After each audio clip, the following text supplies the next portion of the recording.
Hey, what's up mga kaballers? Maligayang pagbabalik sa aking channel. Halina't pag-usapan natin ang balita patungkol sa mas lumakas pa nga daw ang Lakers sa pagbabalik ni LeBron James. At ang balita naman patungkol sa pagkatalo ng Golden State Warriors kontra sa Orlando Magic. Tara na't pag-usapan natin yan dito sa Basketball Hot Shots.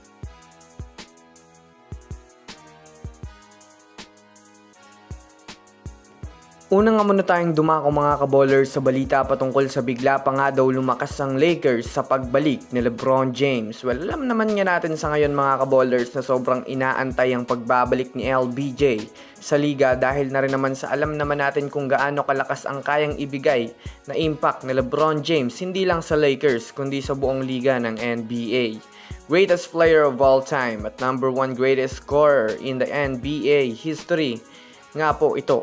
Kaya masasabi natin na hindi basta-basta na player itong si LeBron James kaya malaking bagay pa rin nga ito para sa buong Lakers.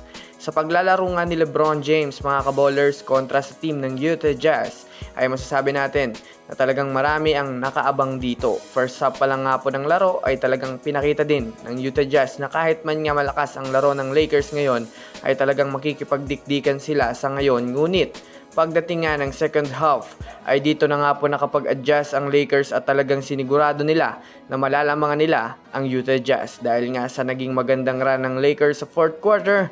Dito na nga nagsimulang matambakan ng Utah Jazz at magawang manalo sa laro. Sa pagtatapos nga ng kanilang laro, malaki ang naging papuri kay LeBron James dahil wala ngang pinagbago ang laruan nito. Mapa-defense, offense, assist ay talagang nagagawa pa nito naging maayos ang kanyang role.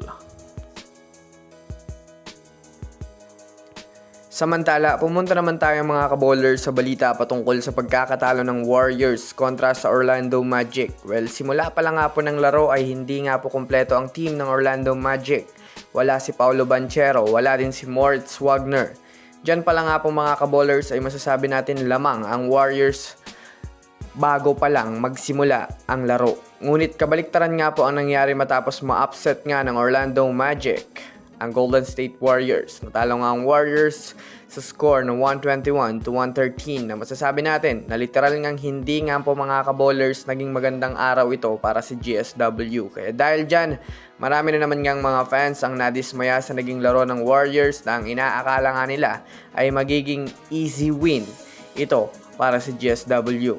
Panay bash at hate nga po ang ilan sa mga manonood dahil na rin naman sa dalawang player lang nga po ang nakikitang gumagalaw sa laro, Stephen Curry at Jimmy Butler kontra sa buong players ng Magic. Kaya dito na nga hindi napigilan ng ilan sa mga fans na magtanggal sila ng mga players sa Warriors. Sinasabing kailangan na nga daw nilang i-trade si Buddy Hield, Jonathan Kuminga at Al Horford dahil wala naman nga daw itong naitutulong na ngayon sa GSW. Kaya labas mga kaballers, ano sa tingin nyo ang suggestion na to kung makakabuti ba para sa Warriors o hindi? I-comment nyo na yan sa ibaba. So yun lamang mga kaballers, yan lang na muna ang ating pag-uusapan sa ngayon. Pindutin ang subscribe and hit nyo na rin ang notification bell para sa mga susunod na updates sa mundo ng basketball. Again, this is Basketball Hot Shots. Thanks for watching.